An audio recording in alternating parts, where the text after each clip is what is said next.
Depuis qu'on est petite, on reçoit des milliers de messages sur ce que ça devrait être une belle vie. Pas parce qu'on nous l'impose, mais parce qu'on l'observe autour de nous. On l'entend des gens de notre entourage, on la compare, on finit même par la prendre pour la nôtre. Alors imagine, si tu n'avais jamais hérité de cette définition d'une bonne vie, à quoi ressemblerait la vie que tu choisirais aujourd'hui? Cette question-là est probablement l'une des plus importantes que tu vas te poser cette année. Parce qu'on passe énormément de temps à planifier nos journées, nos semaines, parfois même nos vacances.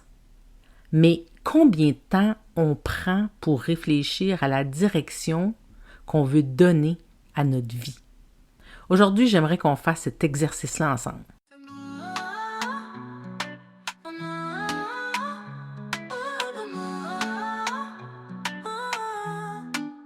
Femmes qui en ont assez de s'adapter. Aujourd'hui l'appel résonne, il est temps d'exister. Avec clarté, authenticité, sans peur, sans compromis. Laisse ton cœur vibrer, oh non. Reviens à l'essentiel. Pose tes limites, reste fidèle. Reviens à l'essentiel. Dans ton unicité naturelle. Si tu explores, tu ressens, tu te choisis. Bienvenue dans Unicité, le podcast des femmes qui en ont assez de s'adapter pour plaire ou ne pas déranger. Je suis Suzanne Kenny, coach en conscience et leadership personnel, fondatrice de l'Espace Authentique. Ici, je t'invite à ralentir, à écouter tes besoins, à honorer ta singularité et à prendre ta juste place. Unicité, c'est être soi sans compromis. Tu ressens, tu te choisis. Pas pour devenir une autre, mais pour être toi sans compromis. Depuis le début de la saison, on avance ensemble vers une même intention, c'est-à-dire créer une vie profondément alignée. On a parlé de reprendre le volant pour diriger notre vie. On a exploré pourquoi certaines fois c'était difficile de passer à l'action. Pourquoi on a tendance à s'oublier en chemin. Et la semaine dernière, on a pris le temps de réfléchir à notre propre définition de la réussite. Aujourd'hui, j'ai envie qu'on aille un petit peu plus loin. Parce qu'une fois qu'on a réfléchi à ce qui compte vraiment pour nous, il reste une question qui est quand même essentielle. Quelle direction est-ce que je veux donner à ma vie maintenant? Pas la direction que les autres espèrent pour moi, pas celle qui est la plus logique ou qui paraît la plus impressionnante, la mienne. Et je crois qu'avant de parler d'objectifs ou de projets, c'est important d'apprendre à construire une vision. Une vision qui repose pas seulement sur ce que tu veux accomplir, mais sur la personne que tu choisis de devenir. Je sais pas si ça t'est déjà arrivé, mais disons que tu rencontres une amie ou quelqu'un que tu n'as pas vu depuis longtemps. Après quelques minutes, la conversation tourne autour de ce qui occupe ton quotidien, donc ta vie en général. Donc le travail, la famille, les enfants, les vacances qui s'en viennent, les rénovations, les projets, bref, vous parlez de la vie. Et là, imagine que cette personne-là s'arrête puis te demande, dis-moi, à quoi aimerais-tu que ta vie ressemble dans 3 ans? Pas ce que tu vas faire, pas ce que tu espères avoir. La vie que tu aimerais vraiment être en train de vivre. Je pense que plusieurs d'entre nous auraient besoin d'un moment avant de répondre. Parce qu'on est tellement occupé à faire avancer notre vie qu'on prend rarement le temps de se demander dans quelle direction on est réellement en train de l'amener. Et ça, je crois pas que ce soit à cause d'un manque de clarté. Je crois surtout que personne nous a vraiment appris à nous arrêter pour construire consciemment une vision de notre vie. Donc, on nous apprend à planifier, à performer, à organiser, à prévoir, mais très peu à nous demander « Est-ce que la vie que je suis en train de construire me ressemble? » Puis aujourd'hui, il y a une croyance que j'aimerais remettre en question. On pense souvent qu'une vision, c'est savoir exactement où on veut être dans 5 ou 10 ans. Comme si une vision, c'était une destination à atteindre. Pourtant, je crois pas que c'est ça. Je crois qu'une vision, c'est beaucoup plus vivant que ça. Une vision, c'est pas un endroit où tu arrives. C'est une direction qui influence toutes les décisions que tu prends chaque jour. Parce qu'au fond, c'est pas les grandes décisions qui construisent notre vie. C'est les centaines de petits choix qu'on fait quotidiennement. À quoi je dis oui? À quoi je dis non? C'est où que j'investis mon temps, mon énergie, mon attention. Et ces choix-là, on les fait jamais au hasard. On les fait en fonction de ce qui est important pour nous. Et c'est précisément ce que j'aime dans les travaux d'Edward Springer, sur lesquels s'appuie le profil Nova. Donc, il nous rappelle que nos comportements expliquent comment on réagit, comment on avance. Mais nos motivations, elles expliquent pourquoi on le fait. C'est elles qui orientent nos décisions puis qui donnent une direction à nos comportements. 2 femmes peuvent avoir exactement le même objectif, soit de créer une entreprise, changer de carrière, prendre une retraite anticipée, mais si leurs motivations sont différentes, leur vision va l'être aussi. Parce qu'elles chercheront pas à nourrir la même chose. Avant même de parler de projet, elles devraient se demander qu'est-ce qui m'anime profondément. Parce que c'est là que va naître la vision qui va être alignée. Avec le temps, je me suis rendu compte qu'il existe ce que j'appelle les vies héritées. Une vie héritée, c'est pas une vie que quelqu'un t'impose. C'est une vie que tu finis par adopter parce qu'elle te semble normale. Elle ressemble à ce que tu as toujours vu, à ce qu'on valorise, à ce qu'on applaudit, à ce qui semble être une vie réussie. Alors, tranquillement, tu prends une décision, puis une autre. Puis chacune de ces décisions-là est logique. Le problème, c'est pas chacune des décisions que tu prends. Le problème, c'est qu'elles t'amènent pas toujours dans la même direction. Puis c'est là que je vois qu'il y a une immense différence entre prendre des décisions et construire une vision. Parce qu'une décision répond à une situation. Une vision, elle va répondre à une intention. Une vie héritée, c'est souvent une succession de bonnes décisions qui n'ont jamais été reliées par une vision. Et je crois qu'on peut se poser une autre question. Quelle vie me permettrait d'exprimer pleinement ce qui est vivant en dedans de moi? Parce qu'on peut admirer la vie de quelqu'un sans avoir envie de la vivre. Parce que ce qui nourrit cette personne-là, c'est pas nécessairement ce qui te nourrit toi. Puis, c'est pour cette raison-là que c'est aussi difficile de copier le chemin des autres. Leur vision est construite à partir de leur motivation. La tienne, elle va devoir être construite à partir des tiennes. Pendant longtemps, quand on me demandait où tu te vois dans 5 ans, j'avais plus de réponse.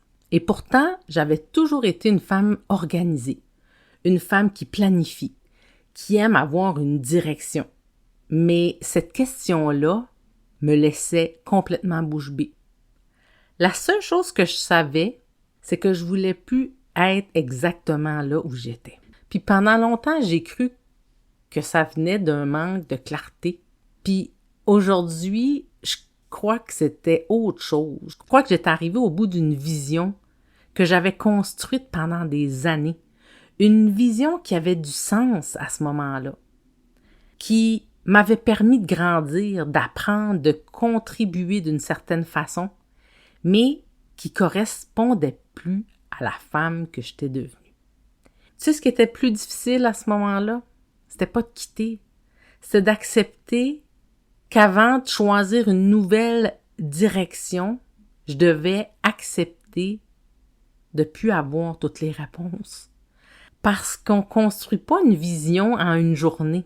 On la construit en revenant tranquillement à soi.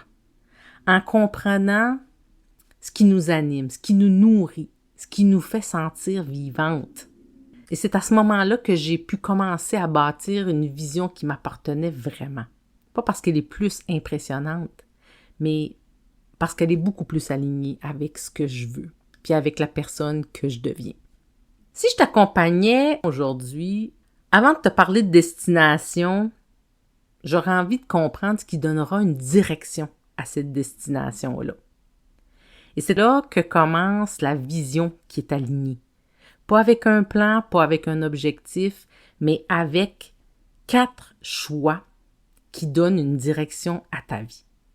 Donc, le premier choix, c'est probablement le plus important, de définir la femme que tu choisis de devenir. Une vision alignée, elle commence par une identité. Donc, c'est important de prendre le temps de définir la femme que tu veux devenir. Pas le rôle que tu veux occuper. La présence que tu veux incarner. Parce que les gens oublient souvent ce qu'on fait, mais ils se souviennent longtemps de ce qu'ils ressentent en notre présence.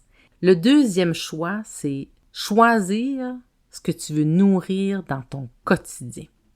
Le rythme que tu choisis, l'espace que tu laisses dans ton quotidien, la liberté que tu décides de cultiver, la profondeur de tes relations et pas nécessairement la quantité, le plaisir que tu t'autorises. Une vision alignée, ça se résume pas à ce que tu accomplis, ça se reconnaît dans la façon dont tu habites tes journées. Le troisième choix, c'est de clarifier la contribution que tu veux offrir. Je crois profondément que chacune de nous possède une façon unique de contribuer dans le monde. Notre unicité, elle devient précieuse quand elle est mise au service des autres. Donc, elle va influencer nos relations, notre famille, notre communauté, les personnes qu'on accompagne, les conversations qu'on choisit, la trace qu'on laisse autour de nous. Le quatrième choix, c'est protéger ce que tu refuses maintenant de sacrifier. Chaque vision a besoin aussi de frontières. Parce qu'on ne construit pas une vie alignée uniquement avec des oui. On la construit aussi avec des choix qui sont conscients.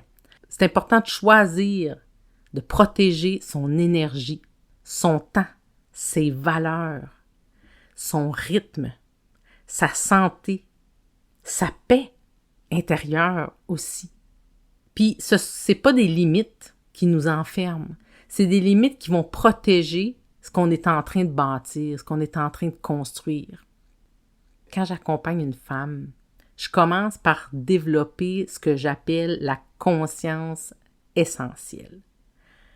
Parce qu'avant de construire une vision, c'est important de reconnaître la personne qui va la construire.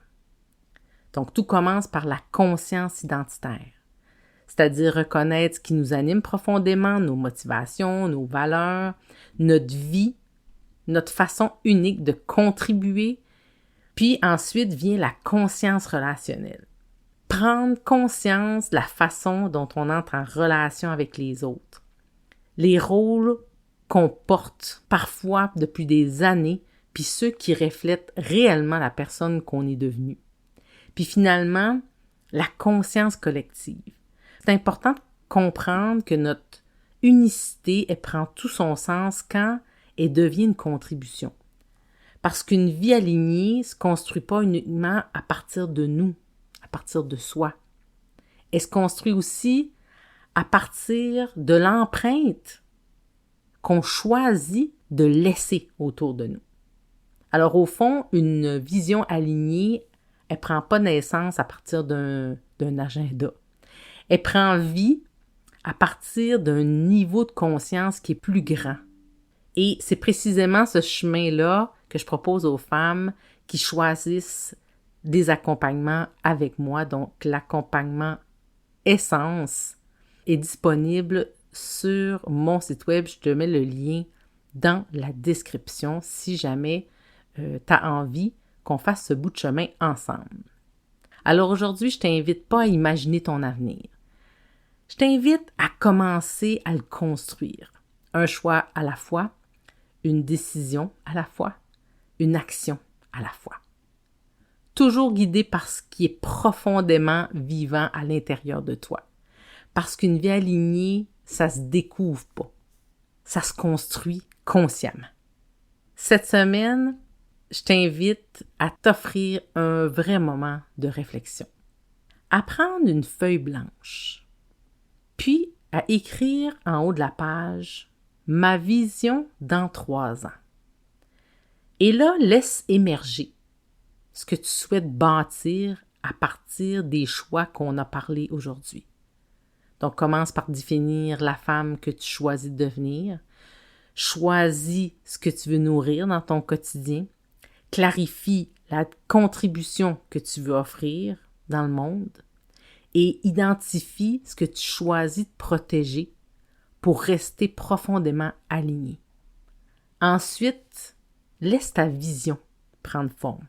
Pas une vision parfaite, pas une vision impressionnante, mais une vision qui te ressemble. Une vision qui va pouvoir guider chacune de tes décisions, une à la fois. Et si cet épisode a résonné en toi, je t'invite à t'abonner si ce n'est pas déjà fait et à laisser un avis 5 étoiles. C'est une façon simple de contribuer à faire grandir cette communauté de femmes qui choisissent elles aussi de construire une vie profondément alignée. Alors je te dis à la semaine prochaine et surtout n'oublie pas, ton unicité est ton plus grand pouvoir. Continue de rayonner.